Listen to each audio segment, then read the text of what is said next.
Mic mic mic कहाँ है? ये माइक लग गया। हो गई स्टार्ट। एक गुड इवनिंग। नेक्स्ट क्लास देखते हैं आगे का टॉपिक क्या है। इसमें आगे का टॉपिक है लैंगिक जनन की अवस्थाएं। ठीक है, अब लैंगिक जनन में कौन कौन सी अवस्थाएं आती है उनके बारे में पढ़ना है हमें।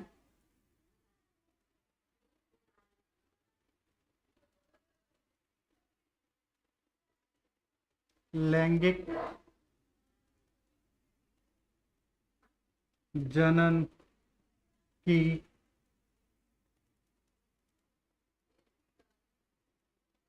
अवस्थाएं। ठीक है, लैंगिक जनन की 3 अवस्थाएं बताई गई हैं। पहले तो हम चार्ट के द्वारा देख लेते हैं इसको, कौन कौन सी अवस्था है। एक तो है निषेचन पूर्व।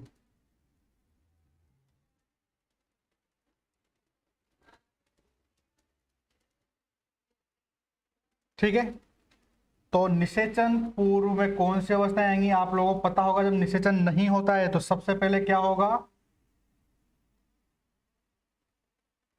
युग्मकों का निर्माण। ये तो मैंने आप लोगों को बहुत अच्छी तरह समझाया था, लेकिन आज फिर वापस देखेंगे क्योंकि अपनी बुक में अपने अब जो अगला टॉपिक है वो यही है, तो आप लोगों को ये वापस समझाना पड़ेगा, तो मैं वापस बता दूंगा अभी। फिर युग्मक स्थानांतरण। ठीक है, तो निषेचन पूर्व तो क्या होगा, युग्मकों का निर्माण होगा, फिर युग्मकों का स्थानांतरण, मतलब युग्मकों को जहां जाना होता है वहां पर पहुंच जाएंगे। फिर निषेचन पूर्व के बाद कौन सी अवस्था होगी, कौन सी क्रिया होगी, निषेचन की क्रिया होगी। ठीक है, फिर निषेचन की क्रिया के बाद तो निषेचन पश्चात, निषेचन पश्चात। ठीक है, तो लैंगिक जनन की कितनी अवस्थाएं बताई गई हैं, 3 अवस्थाएं। एक तो निषेचन पूर्व, एक निषेचन और एक निषेचन पश्चात। तो निषेचन पश्चात क्या होगा, जैसे ही निषेचन हो जाता है तो आप लोगों को मैंने बताया था निषेचन होने के बाद किसका निर्माण होगा, बता दिया करो फटाफट, युग्मनज। और युग्मनज के बाद किसका निर्माण होगा, भ्रूण का निर्माण होगा। ठीक है, तो आज हमें ये सारे टॉपिक पढ़ने हैं, निषेचन पूर्व, निषेचन, निषेचन पश्चात। निषेचन पूर्व में क्या होता है, युग्मकों का निर्माण होता है। युग्मकों के निर्माण के बाद युग्मकों का स्थानांतरण होगा, मतलब जहां पर निषेचन क्रिया होगी वहां ये पहुंचेंगे कैसे, पहुंचते कैसे हैं। ठीक है, उसके बाद निषेचन की क्रिया होगी, निषेचन की क्रिया के बाद युग्मनज बनेगा और युग्मनज के बाद भ्रूण का विकास होगा। ठीक है, अब ये सब क्रियाएं तो वैसे मैंने आप लोगों को पहले जो पहली या दूसरी क्लास थी उसी में बता दिया था। इसको बंद कर दो, गेट को लगा दो।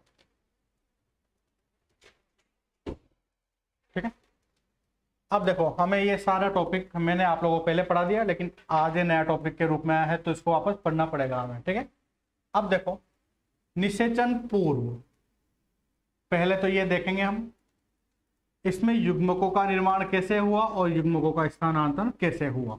ठीक है, तो ये आप लोग चार्ट उतार लेना। अब मैं आप लोगों को युग्मकों का निर्माण ये क्रिया बताने वाला हूं, तो हेडिंग बन गया हमारे पास युग्मकों का निर्माण। ठीक है, अब देखो अभी तो मैं वैसे ही आप लोगों को जंतु से बताता हूं, नर और मादा के रूप में, पादपों के बारे में बताना है, सबके बारे में बताना है मुझे। ठीक है, तो पहले तो मैं आप लोगों को समझाने के हिसाब से युग्मकों का निर्माण होता कैसे। देखो जो मनुष्य है, मनुष्य किस रूप में होगा, या तो नर के रूप में होगा या फिर किस रूप में होगा, मादा के रूप में होगा। बताया था मैंने आप लोगों को पहले, मनुष्य रूप में होता है तो कौन सी अवस्था में होता है, 2n अवस्था में। 2n का मतलब मैंने बताया था द्विगुणित, और द्विगुणित का मतलब होता है कि प्रत्येक कोशिका में गुणसूत्रों की संख्या 46 होती है। ऐसे ही मादाओं की प्रत्येक कोशिका में गुणसूत्रों की संख्या 46 होती है। तो 2n 2n, आगे बात समझ में, सॉरी। नर में नर जननांग क्या होते हैं, वृषण। तो ये वृषण नर की ही कोशिका है तो कौन सी अवस्था में है, 2n अवस्था में, ठीक है। और मादाओं के अंदर मादा जनन अंग क्या होगा, अंडाशय होगा, ठीक है। ये कौन सी अवस्था में होगा, ये भी 2n अवस्था में होगा, क्योंकि अंडाशय मादा शरीर का ही एक अंग है और ये मादा शरीर की एक कोशिका है, ठीक है। तो ये भी 2n अवस्था में है। फिर वृषण और अंडाशय के अंदर कौन सा विभाजन होगा, अर्धसूत्री विभाजन होगा, वेरी गुड, ठीक है। फिर वृषण में अर्धसूत्री विभाजन होगा तो किसका निर्माण होगा, शुक्राणु का। और अंडाशय में अर्धसूत्री विभाजन होगा तो किसका निर्माण होगा, अंडाणु का। और अर्धसूत्री का मतलब मैंने बताया था कि गुणसूत्रों की संख्या कितनी रह जाती है, आधी रह जाती है, गुणसूत्रों की संख्या आधी रह जाती है। ये 2n है तो ये n और ये भी n। इस शुक्राणु को क्या बोलते हैं हम, नर युग्मक। और अंडाणु को क्या बोलते हैं हम, मादा युग्मक। तो किसका निर्माण हो गया, युग्मकों का निर्माण हो गया। तो पहला टॉपिक ही हमें क्या पढ़ना था, युग्मकों का निर्माण कैसे होता है। आगे बात समझ में। तो शुक्राणु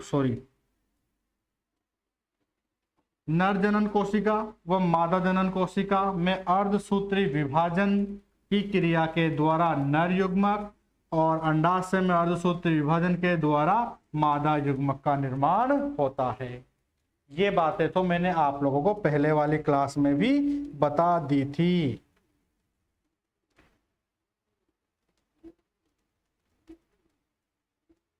किसी को कोई दिक्कत है क्या इसमें, ठीक है। ये तो उतारने की जरूरत नहीं है आप लोगों को, मैं इसमें लैंग्वेज लिखा देता हूं सिंपल सी, ठीक है, सिंपल सी लैंग्वेज लिखा देता हूं। ये समझने के लिए बताया आप लोगों को भाई नर युग्मक का निर्माण कैसे होगा और मादा युग्मक का निर्माण कैसे होगा, ठीक है। अब इसमें लैंग्वेज लिखते हैं हम।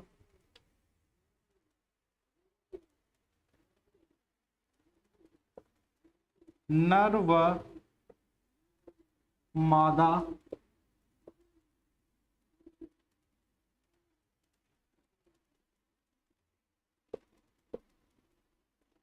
प्राणी के द्वारा नर व मादा प्राणी के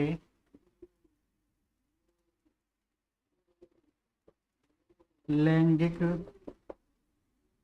अंगों में अर्धसूत्री विभाजन के द्वारा, लैंगिक अंगों में अर्धसूत्री विभाजन के द्वारा नर युग्मक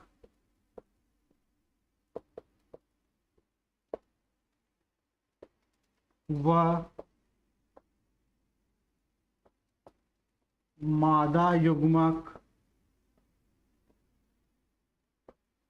नर युग्मक व मादा युग्मक का निर्माण होता है।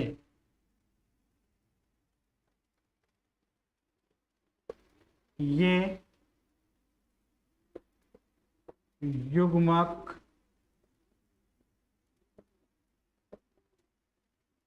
लैंगिक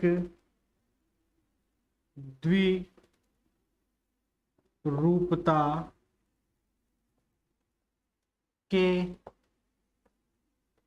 आधार पर, ये युग्मक लैंगिक द्विरूपता के आधार पर अलग अलग होते हैं, ठीक है। अब देखो नया वर्ड क्या आ गया हमारे सामने, लैंगिक द्विरूपता। तो आप लोग देखते घबरा गए होंगे ये क्या लिख दिया सर ने, हमें तो युग्मकों का निर्माण यहाँ तक ही समझ में आया था सर, फिर आपने ये आगे कौन सी लाइन जोड़ दी, ये युग्मक लैंगिक द्विरूपता के आधार पर अलग अलग होते हैं। सही बात है नहीं है, तो लैंगिक द्विरूपता पढ़ना पड़ेगा अब हमें। इसका मतलब अब देखो लैंगिक द्विरूपता का मतलब क्या है, ठीक है, ये तो चार्ट समझ में आ गया आप लोगों को? कोई दिक्कत है क्या इस चार्ट में? नहीं है ना, क्योंकि ये लैंगिक जनन की अवस्था है। अब सबको पता है लैंगिक जनन का मतलब होता है निषेचन। निषेचन के पूर्व की अवस्था होगी और निषेचन के पश्चात की अवस्था होगी। 3 अवस्थाएं होगी इसकी, निषेचन पूर्व, निषेचन और निषेचन पश्चात। निषेचन पूर्व का मतलब क्या होता है? युग्मकों का निर्माण और युग्मकों का स्थानांतरण। फिर निषेचन की क्रिया होगी, निषेचन पश्चात में युग्मनज का निर्माण होगा और भ्रूण का निर्माण होगा। ठीक है, तो पहला टॉपिक हमने युग्मकों का निर्माण अभी चार्ट के द्वारा भी समझाया, और लैंग्वेज आप लोगों को यहां तक की तो बात समझ में आ गई। लेकिन इस सर ने क्या लिख दिया, ये युग्मक लैंगिक द्विरूपता के आधार पर अलग अलग होते हैं। ठीक है, तो इसका मतलब हमें लैंगिक द्विरूपता का मतलब पता होना चाहिए।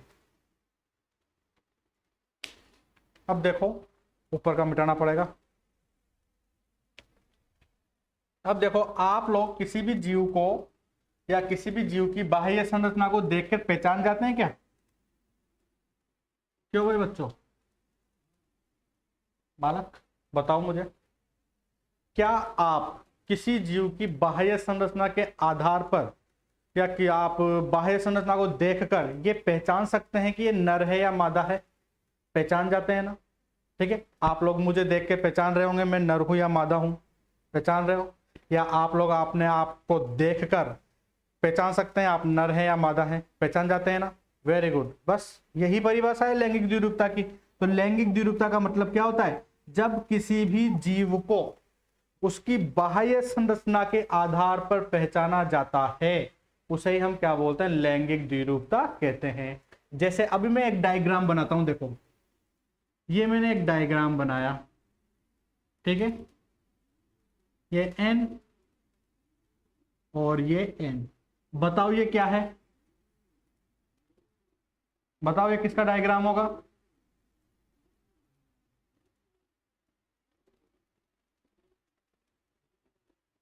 ये किसका डायग्राम है? शुक्राणु का। आप लोगों ने इसकी बाह्य संरचना देखकर पहचान लिया। और ये किसका होगा? अंडाणु का होगा। आपने क्या किया? इसकी बाह्य संरचना देखकर इसको पहचान लिया। मैंने तो नहीं बताया, आप लोगों ने जैसे ही डायग्राम देखा तो आप लोगों को पता चल गया कि हाँ, कि ये तो शुक्राणु है और ये क्या है? अंडाणु है। तो परिभाषा क्या कहलाती लैंगिक द्विरूपता की? जब किसी भी जीव को उसकी बाह्य संरचना के आधार पर पहचाना जाता है तो उसे ही हम क्या बोलते हैं? लैंगिक द्विरूपता कहते हैं। आगे बात समझ में, परिभाषा लिखते हैं।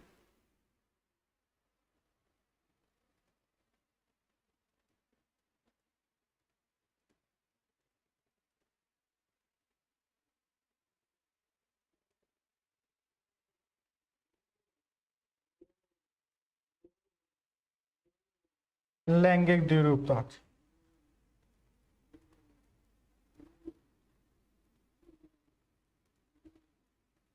जीवों को उनकी बाह्य संरचना के आधार पर बाह्य संरचना के आधार पर पहचान कर अलग अलग करना ही लैंगिक द्विरूपता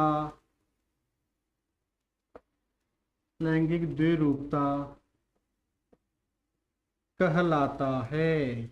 आगे बात समझ, लैंगिक द्विरूपता कहते हैं। ठीक है, अब देखो, विभिन्न प्रकार के जीव जंतुओं में युग्मकों को अलग अलग नाम से जाना जाता है। जैसे नर की बात करें तो शुक्राणु, मादा की बात करें तो अंडाणु, पादपों में नर की बात करें तो परागकण, और पादपों में मादा की बात करें तो अंडाणु, अंडाणु नहीं अंड कोशिका। ठीक है ना? इसी प्रकार से और भी जंतुओं के जीव पादपों की बात करें तो पुंधानी, स्त्रीधानी, बहुत सारे नाम आते हैं। तो वो नाम मैं आप लोगों को बता रहा हूं कि अलग अलग जंतुओं में युग्मकों को किस किस नाम से जाना जाता है। ठीक है,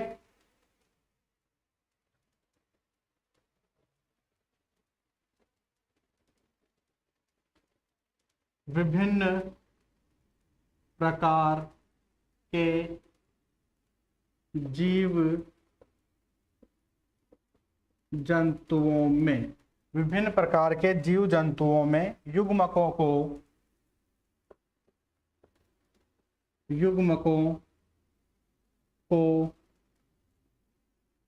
अलग अलग नाम से जाना जाता है। दूसरा मार्क कर देना,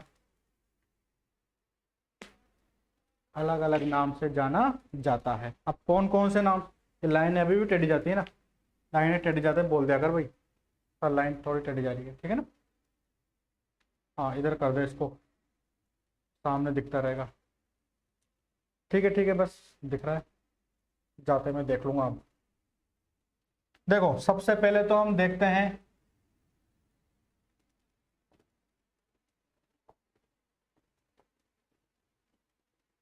ब्रायोफाइटा, ठीक है। इसके साथ ही जोड़ देते हैं हम टेरिडोफाइटा,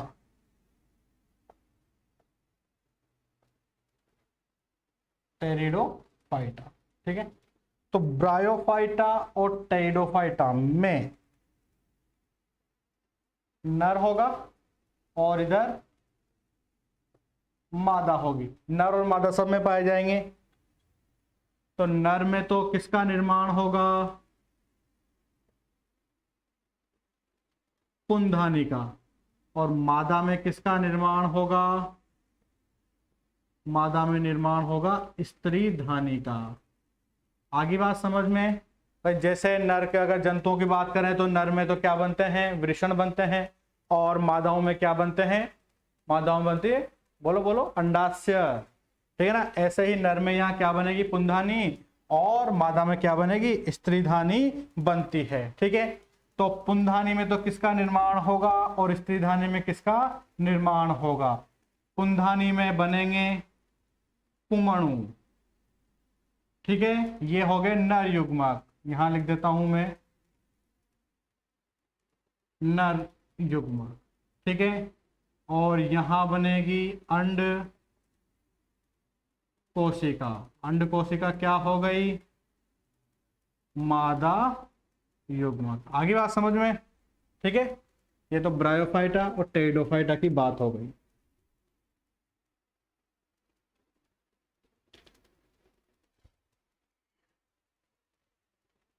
इसी प्रकार से जिम्नोस्पर्म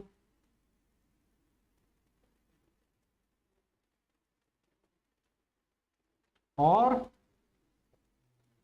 वेरी गुड एंजियोस्पर्म, ठीक है। जिम्नोस्पर्म में भी क्या होंगे, नर होंगे और मादा होगी। अब आप लोग थोड़ा सोच के बताओ, नर को क्या बोलते हैं और मादा को क्या बोलते हैं, पता होगा, नहीं पता है। पुंके लिखने के बाद तो पता चलता ही है, पुंकेसर, और इधर अब तो याद आ ही जाएगा, कोई दिक्कत ही नहीं है। पुंकेसर और स्त्री केसर, ठीक है। पुंकेसर में किसका निर्माण होगा ये तो पता होगा, अब बताओ, नहीं पता, परागकण। और इधर अभी तो बोला ही था मैंने थोड़ी देर पहले, अंड कोशिका। तो परागकण तो क्या हो गया, नर युग्मक, और ये क्या हो गई, मादा युग्मक। आगे बात समझ में, ठीक है। तो ब्रायोफाइटा में बोलेंगे, टेरिडोफाइटा में, जिम्नोस्पर्म में और एंजियोस्पर्म में, ठीक है। इसके बाद जंतुओं में देखते हैं हम, जंतु में क्या होगा, नर होगा और मादा होगी, ठीक है। नर होगा और मादा होगी। नर में नर जनन अंग क्या होते हैं, वृषण, और मादा जनन अंग क्या होता है, अंडाशय, ठीक है।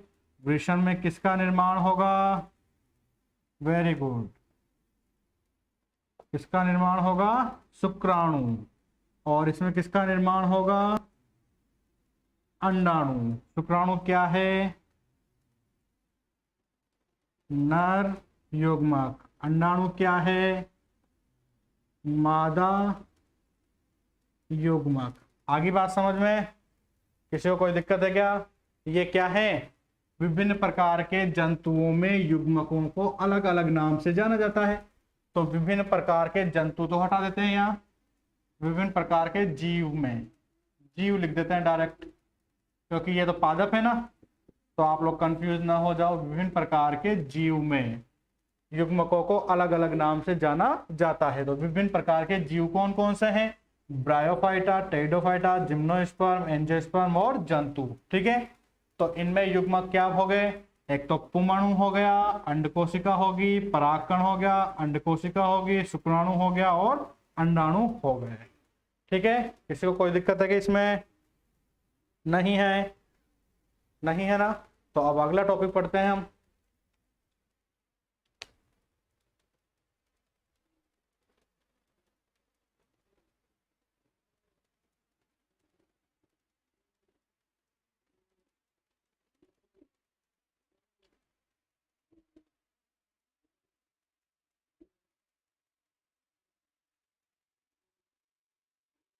कोई दिक्कत हो तो कमेंट्स करते रहना आप लोग, भाई सर हमें यहाँ प्रॉब्लम आ रही है, हमें यहाँ आ रही है, लेकिन जब पढ़ा रहा हूँ तो नहीं आनी चाहिए। ठीक है,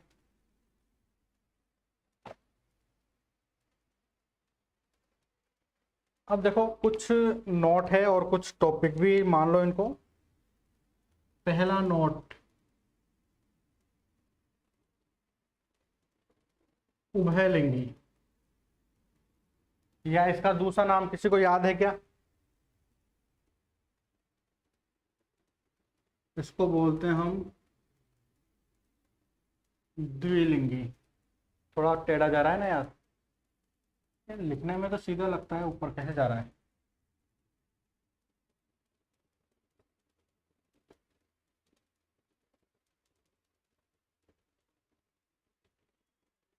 उभयलिंगी,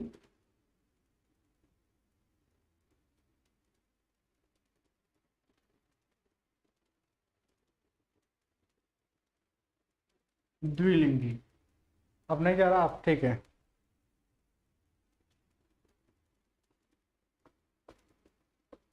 मोनोसियस, ये आप लोगों का हेडिंग है। अगला जो युग्मकों का निर्माण चल रहा है उसी के अंदर चल रहा है ये टॉपिक। छोटे छोटे पॉइंट आते हैं। उभयलिंगी क्या है, या इसका दूसरा नाम है द्विलिंगी क्या है, या इसको मोनोसियस भी कहते हैं। अब देखो उभयलिंगी क्या है या द्विलिंगी क्या है। ऐसे पादप या जंतु, ठीक है ना, जिनमें नर युग्मक और मादा युग्मक दोनों एक ही जीव में पाए जाएं। ठीक है, तो उसे हम क्या, देखो मोनो मतलब, फिर समझ जाओ, मोनो मतलब क्या होता है? एक। अब एक है, ठीक है, और हम क्या पढ़े, या तो यहां से भी समझ में आ जाएगा, उभयलिंगी या द्विलिंगी, सब वर्ड से समझ में आ जाएगा, इसमें कोई दिक्कत नहीं है। उभयलिंगी, द्विलिंगी का मतलब देखो, द्विलिंगी का मतलब होता है दो, ठीक है ना। उभय का मतलब भी होता है दो स्थान, जैसे आप लोगों ने उभयचर सुना होगा। उभयचर का मतलब क्या होता है? ऐसे जीव जो जल व स्थल दोनों स्थान पर रहते हैं। तो मतलब उभय मतलब एक कॉमन जगह, दोनों स्थान पर रह रहे हैं, ठीक है ना। तो जल व स्थल दोनों पर रहते हैं, तो उन्हें उभयचर कहते हैं। यहाँ पर उभयलिंगी है, तो मतलब दोनों जीव कौन कौन से? एक तो नर युग्मक और दूसरा है मादा युग्मक। ठीक है, नर युग्मक और मादा युग्मक दोनों क्या हो?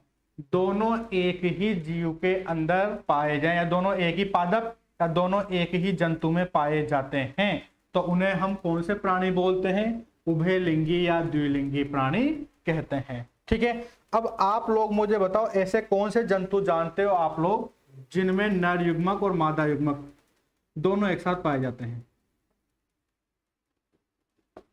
एक तो केंचुआ है और एक जोंक है। ठीक है, केंचुआ और जोंक आप लोगों ने देखे होंगे। एक और है इसमें फीताकृमि। ठीक है, और पादप कौन से हैं जिनके अंदर नर युग्मक और मादा युग्मक दोनों एक साथ पाए जाते हैं? बहुत सारे पादप देखे होंगे आप लोगों ने। एक तो गुड़हल देखा होगा, ठीक है, गुड़हल जानते हो ना, पिंक पिंक फूल, पिंक पिंक कलर का आता है फ्लावर उसमें। पहले तो प्रैक्टिकल में हुआ करता था, अभी हटा दिया, ठीक है। पीपल, बरगद, अमरूद,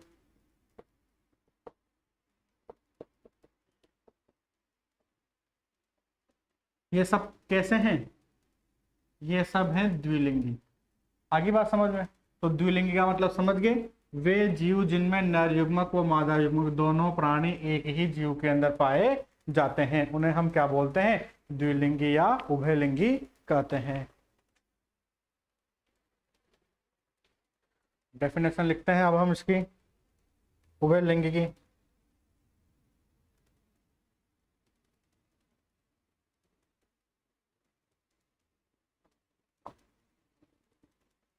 सीधा आ रहा है ना अब तो? ऐसे प्राणी जिनमें नर युग्मक व मादा युग्मक, आ रहा है बिल्कुल सीधा, ऐसे प्राणी जिनमें नर युग्मक व मादा युग्मक दोनों एक ही जीव में, दोनों एक ही जीव में या पादप में पाए जाते हैं,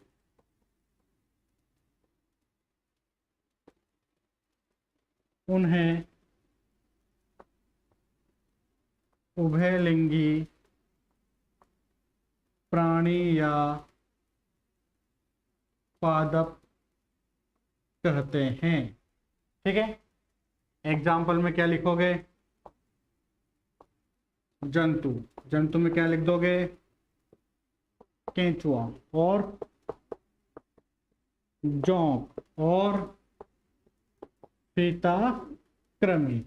ठीक है, ये सब क्या है? उभयलिंगी। और पादप में क्या लिखोगे? बताओ। आम, पीपल,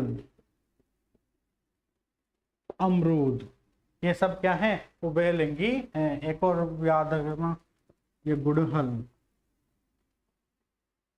ठीक है, ये सब क्या है? उभयलिंगी। तो उभयलिंगी का मतलब समझ में आ गया आप लोगों को? ठीक है, कोई दिक्कत नहीं है उभयलिंगी में। अब दूसरा पॉइंट, अगला नोट, एक लिंगी या एक लिंगाश्रयी,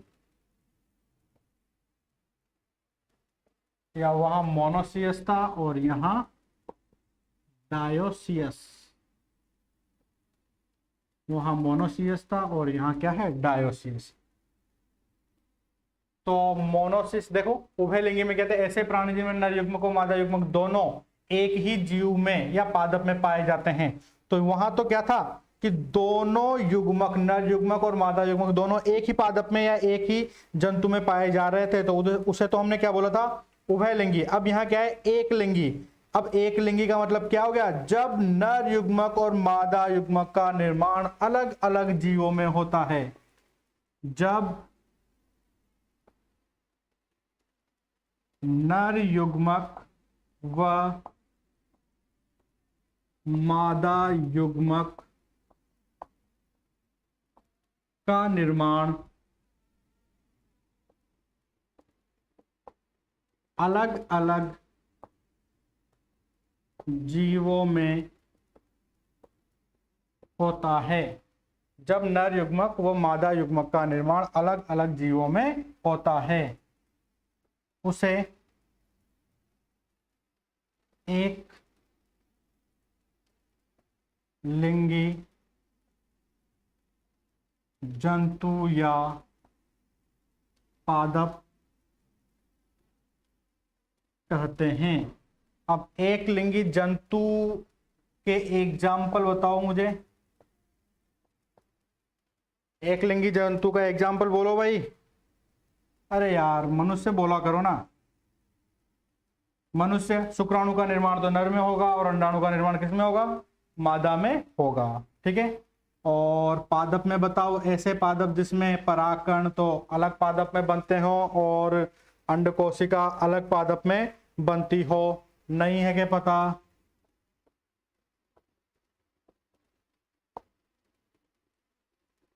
ये पपीता से समझ जाओगे आप लोग। आप लोगों ने पपीता के या अरंड काकड़ी जिसको हम बोलते हैं, ठीक है ना, तो उसके ऐसे पादप देखे होंगे। पपीता का एक तो ऐसा पादप देखा होगा जिसमें पपीता नहीं बनते, और एक ऐसा पादप देखा होगा जिसमें पपीता बनते हैं। ठीक है, जिसमें नहीं बनते हैं ना, वो तो होता है नर पादप, उसमें परागकणों का निर्माण होता है। और जिसमें बनते हैं, ठीक है, उसमें फल का, क्योंकि अंडाशय होता है और अंडाशय से विकसित होकर फल में परिवर्तित होता है, तो उसमें अंडाशय है, तो अंडाशय किसमें पाया जाता है, मादा पादप में पाया जाता है, तो उसमें अंडाशय पाया जाएगा, तो वो तो होता है मादा पादप। तो नर पादप अलग हो गया, मादा पादप अलग हो गया। तो आप लोगों को ये तो लिखने, पपीता, खजूर, और भी लिख सकते हैं हम इसमें।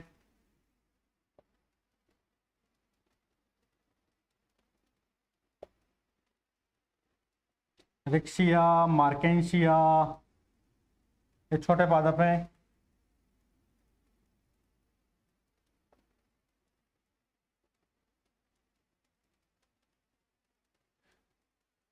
ठीक है, कोई दिक्कत है क्या यहाँ तक? नहीं है। ठीक है, टाइम कितना हो बालक?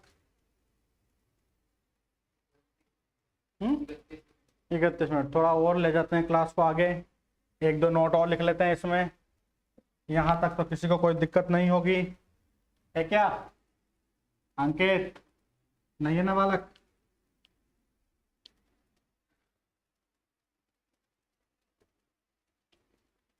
अब देखो, यहां से बोर्ड में क्वेश्चन आया हुआ है, तो वो क्वेश्चन में आप लोगों को बता देता हूं कौन सा क्वेश्चन आया हुआ है।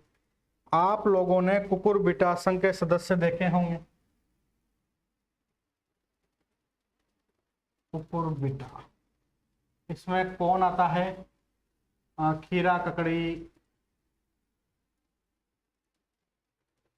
खीरा जानते हो ना, खीरा, और ककड़ी जानते हो, जानते हो ना। तो ये कुकुरबिटा एक पादपों का कुल है। उन पादप के, उस पादप के कुल में खीरा और ककड़ी रखा गया है। ठीक है, और आप लोगों ने एक पादप ये भी देखा है, नारियल का पादप देखा है ना आप लोगों ने, सबने? नहीं देखा हो तब भी कोई दिक्कत नहीं है, आप लोगों को पता है नारियल क्या होता है।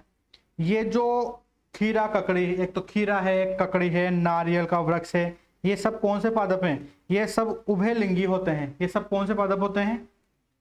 नारियल का पादप उभयलिंगी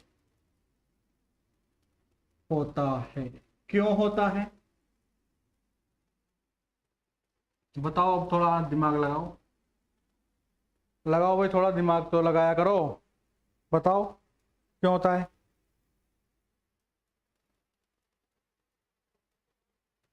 क्योंकि, बताओ आंसर। उभयलिंगी बोल रहा हूं मैं, अलग अलग क्यों होंगे? क्योंकि नर व मादा युग्मक एक ही पादप पर उत्पन्न होते हैं। आगे ना बात समझ में? ये उभयलिंगी क्यों होते हैं, ये बोर्ड में क्वेश्चन पूछा गया था। एक तो नारियल नाम से दिया गया था, अभी एक और लिखूंगा नोट, नोट नंबर 1, तो समझ लो इसको, नोट नंबर 1। ठीक है ना, दूसरा नोट लिखने वाले हैं अपन। तो आप लोग समझ गए, ये क्वेश्चन था नारियल। ठीक है, तो नारियल का पादप उभयलिंगी होता है, और इसके अंदर एक और क्वेश्चन था कि खजूर का पादप एक लिंगी होता है। क्वेश्चन ये होता है कि नारियल का पादप तो होता है उभयलिंगी व खजूर का पादप होता है एक लिंगी। क्यों? अब क्यों का आंसर आप लोग समझ गए। फिर नारियल का पादप उभयलिंगी क्यों होता है? क्योंकि नर युग्मक व मादा युग्मक एक ही पादप पर उत्पन्न होते हैं, इसलिए ये तो क्या होता है, उभयलिंगी होता है। ठीक है, अब दूसरा इसमें है पपीता व खजूर, ठीक है। एक लिंगी पादप है। क्यों क्यों है? अब क्योंकि का आंसर आप लोग बताओ, जल्दी बता दो। क्योंकि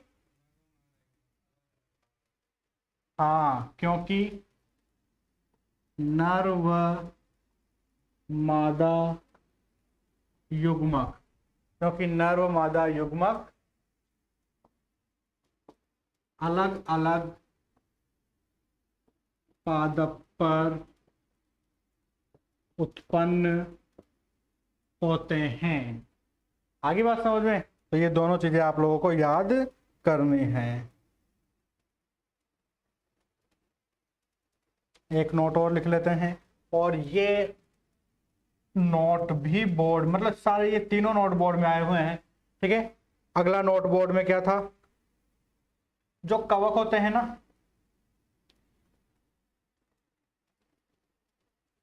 कवकों के लिए ना कौन सा वर्ड काम में लिया जाता है? एक तो होता है सम थैलस व विषम थैलस। कवकों के लिए सम थैलस और विषम थैलस, सम थैलस और विषम थैलस शब्दों का उपयोग किया जाता है। अब ये सम थैलस और विषम थैलस क्या होते हैं, इनके बारे में देख लेते हैं हम।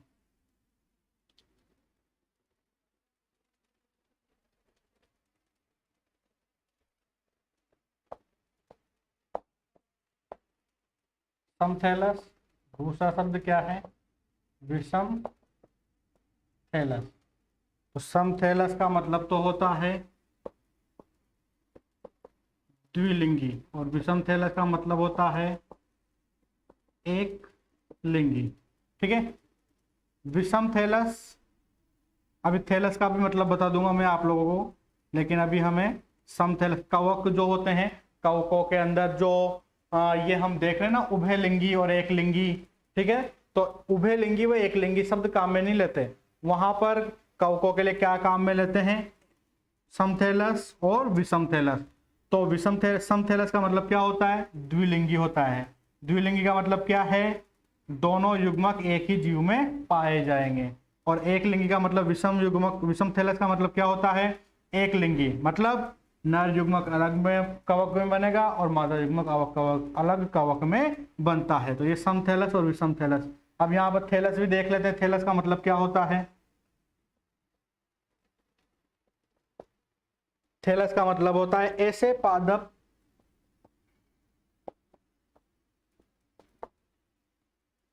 जो जड़, तना, पत्ती में विभक्त नहीं होते हैं। आगे बात समझ में? तो ऐसे पादप जो जड़, तना, पत्ती में विभक्त नहीं होते हैं, उन्हें क्या बोलते हैं? थैलस कहते हैं। जैसे मैंने आप लोगों के सामने ये बनाया है, इसमें कहीं आप लोगों को जड़, तना, पत्ती दिखाई दे रही है क्या? नहीं दिखाई दे रही ना। तो ऐसे पादप जो जड़, तना, पत्ती में विभक्त होते हैं, ऐसे पादप जो जड़, तना, पत्ती में विभक्त नहीं होते हैं, उन्हें हम क्या बोलते हैं? ये एक प्लांट है, ठीक है, कवक है ये। तो ऐसे पादप जो जड़, तना, पत्ती में विभक्त नहीं होते हैं, उन्हें हम क्या बोलते हैं? थैलस कहते हैं। आगे बात समझ में सबको? टाइम कितना हुआ अब? ठीक है, ये आप लोगों के एक टॉपिक जो युग्मकों का निर्माण था, वो टॉपिक चल रहा है आप लोगों का, ठीक है। इसमें थोड़ा बहुत और बचा हुआ है, वो नेक्स्ट क्लास में हम समझ लेंगे, ठीक है। आज के लिए इतना ही, थैंक यू, ठीक है।